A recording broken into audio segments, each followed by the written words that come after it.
اعوذ باللہ السمیع العلیم من الشیطان الرجیم بسم اللہ الرحمن الرحیم۔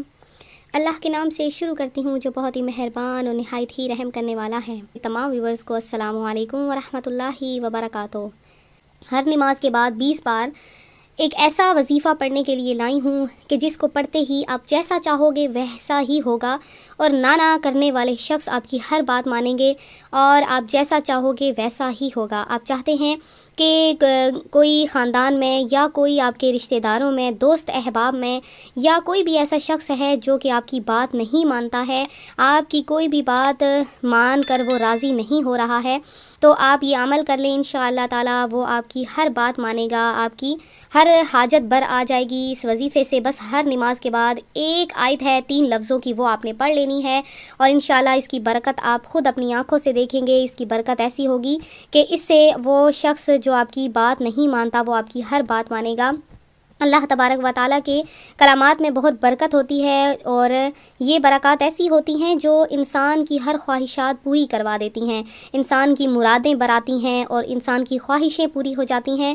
تو ویورز، آپ لوگ جو پریشان حال ہیں، جو پریشان ہیں، ایسے پریشان ہیں کہ ان کی پریشانیاں ختم نہیں ہو رہی ہیں، مصیبتیں پریشانیاں ختم نہیں ہو رہی، تو وہ ہر وقت اللہ تبارک و تعالیٰ کی یاد میں رہا کریں، کیونکہ اللہ کی یاد ایک ایسی چیز ہے کہ جو انسان کو تمام پریشانیوں سے دور کر دیتی ہے۔ ہر وقت اللہ اللہ کا ورد کرتے رہا کریں۔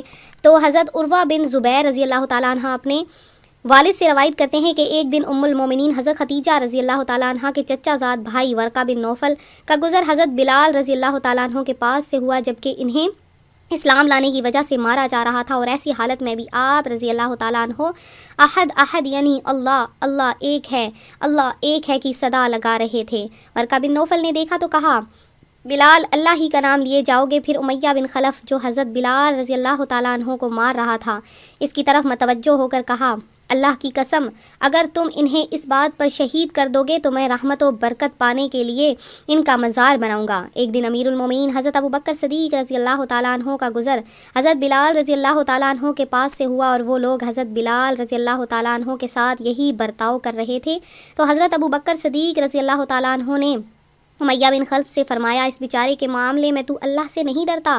کب تک اسے تکلیف دیتا رہے گا؟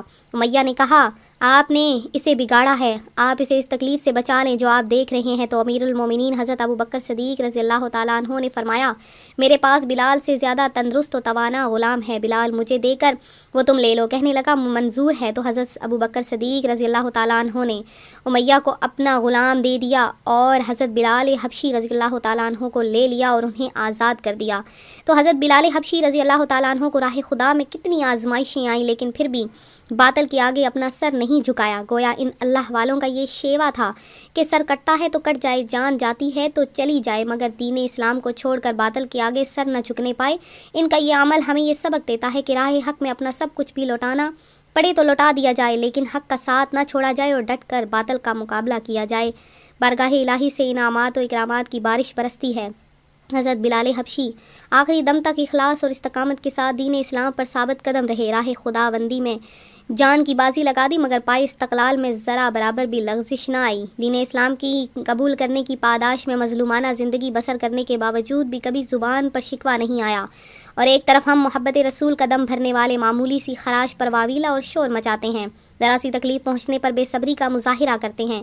ذرا سوچی، حضرت بلال رضی اللہ تعالیٰ عنہ اس قدر تکلیف برداشت کرنے کے باوجود بھی زبان حال سے یہی کہتے رہے کہ جان تو جا سکتی ہے لیکن کلمہ نہیں چھوٹ سکتا، لہٰذا ہمیں بھی چاہیے کہ آپ رضی اللہ تعالیٰ عنہ کی سیرت پر عمل کرتے ہوئے زندگی گزاریں، کہ وہ ایسی پاکیزہ ہستیاں تھیں کہ جتنی بھی انہیں مصیبتیں آ جاتی، پریشانیاں آ جاتی، جو بھی ان کی زندگی میں رکاوٹیں آ جاتی، لیکن وہ اللہ تبارک و تعالیٰ کا نام لینا نہ چھوڑتے۔ تو ہمارے اولیاء اکرام، صوفیاء اکرام نے کس طرح سے زندگیاں گزاریں، آپ نے اس طرح سے زندگی گزاری کہ ہر وقت اللہ تبارک و تعالیٰ کی یاد میں بسر کرتے۔ ہمارے حضور غوث پاک، جیسے کہ میں ان کا تذکرہ اس لیے کر رہی ہوں کہ ربیع الغوث کا مہینہ ہے، تو حضور غوث پاک رحمۃ اللہ علیہ نے کس طرح سے اپنی زندگی گزاری، کبھی اپنی زندگی میں جھوٹ نہیں بولا، اپنی زندگی میں کبھی بھی کسی قسم کے جھوٹ کو اپنی زندگی میں نہ آنے دیا، ہمیشہ سچ کا دامن نہ چھوڑا، اس کے علاوہ آپ بھوکا رہتے اور کئی کئی سالوں تک درخت کے پتوں پر گزارا کرتے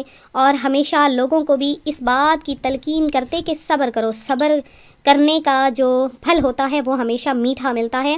اور آج ان کو وہ میٹھا پھل ملا کہ آج لوگ ان کی یاد مناتے ہیں، ان کے نقش قدم پر چلنے کی کوشش کرتے ہیں اور ہر وقت اللہ تبارک و تعالیٰ کی یاد میں رہتے ہیں، صرف اپنے بزرگان دین کی باتیں مان کر۔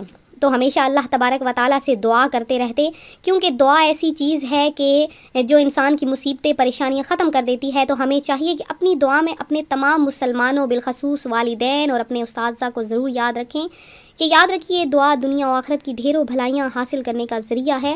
دعا اللہ کریم سے مناجات کرنے، اس کا قرب حاصل کرنے، اس کی عظیم بارگاہ سے مرادیں پانے کا بہترین ذریعہ ہے۔ دعا بخشش و مغفرت کا پروانہ حاصل کرنے اور دنیوی و اخروی مصائب و مشکلات کے حل کا نہایت آسان اور مجرب ذریعہ ہے۔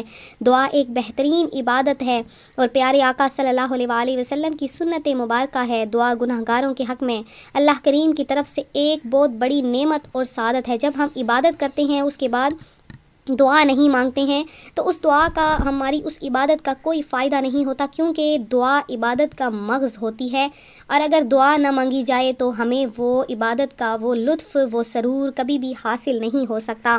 تو آج کا جو ہمارا وظیفہ، جس میں ہم آپ کے لیے ایک ایسی آیت لائے ہیں، بہت چھوٹی سی آیت ہے، اس آیت کے پڑھنے سے آپ کی ہر بات پوری ہو جائے گی، جو چاہو گے وہ پورا ہو جائے گا۔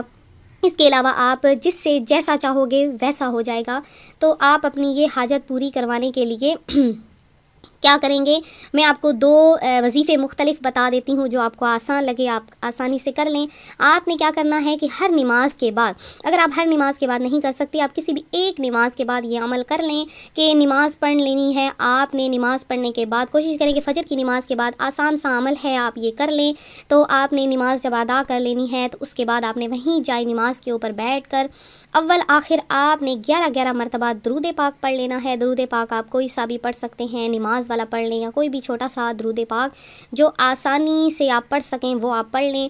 اور درود پڑھنے کے بعد آپ نے یہ آیت پڑھ لینی ہے، ان اللہ یسمع من یشاء، ان اللہ یسمع من یشاء، ان اللہ یسمع من یشاء۔ یہ آپ نے یہ آیت پڑھ لینی ہے کہ بے شک اللہ تعالیٰ سنتا ہے جو من یشاء، جو وہ چاہتا ہے۔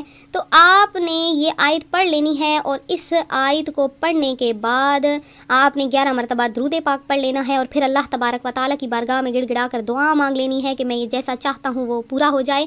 اور جو شخص آپ کی بات نہیں مانتا، چاہے بیوی کی شوہر نہیں مان رہا یا شوہر کی بیوی نہیں مان رہی یا بچے نہیں مان رہے یا والدین نہیں مان رہے یا آپ کی کوئی بھی بات نہیں مان رہے یا بچے نہیں مان رہے ہیں یا کہ آپ کے بہن بھائی کوئی بات نہیں مان رہے یا آپ کسی کو کوئی پسند وغیرہ کرتے ہیں تو وہ آپ کی بات نہیں مان رہے، تو آپ یہ عمل کر لیں۔ انشاءاللہ ہر جائز حاجت کے لیے عمل ہے، اس وظیفے کی عام اجازت ہے۔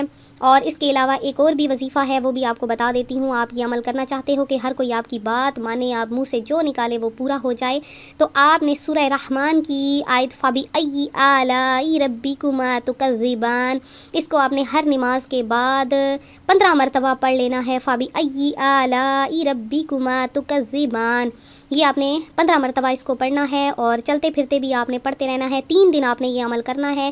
انشاءاللہ تعالیٰ اس عمل کی برکت سے آپ کی ہر خواہش حاجت پوری ہو جائے گی۔ تو میں امید کرتی ہوں میرا آج کا یہ وظیفہ آپ کو پسند آیا ہوگا۔ اسی طرح سے مزید وظائف حاصل کرنے کے لیے ہمارا چینل ضرور سبسکرائب کر لیں، بیل آئیکن کا بٹن بھی پریس کر لیں تاکہ جو بھی نئی ویڈیو اپلوڈ ہو آپ تک بآسانی اس کا نوٹیفیکیشن پہنچتا رہے۔ تو جن بہنوں بھائیوں نے دعا میں حصہ لینا ہے اتوار کے دن خصوصی دعا کا اہتمام کروایا جائے گا، آپ لوگ بھی اس خصوصی دعا میں شامل ہو کے اپنا نام قبولیت دعا میں شامل کر لیں۔ ملتے ہیں اپنے اگلے وظیفے کے ساتھ، اپنی دعا میں یاد رکھیے گا، اپنا خیال رکھیے گا، فی امان اللہ۔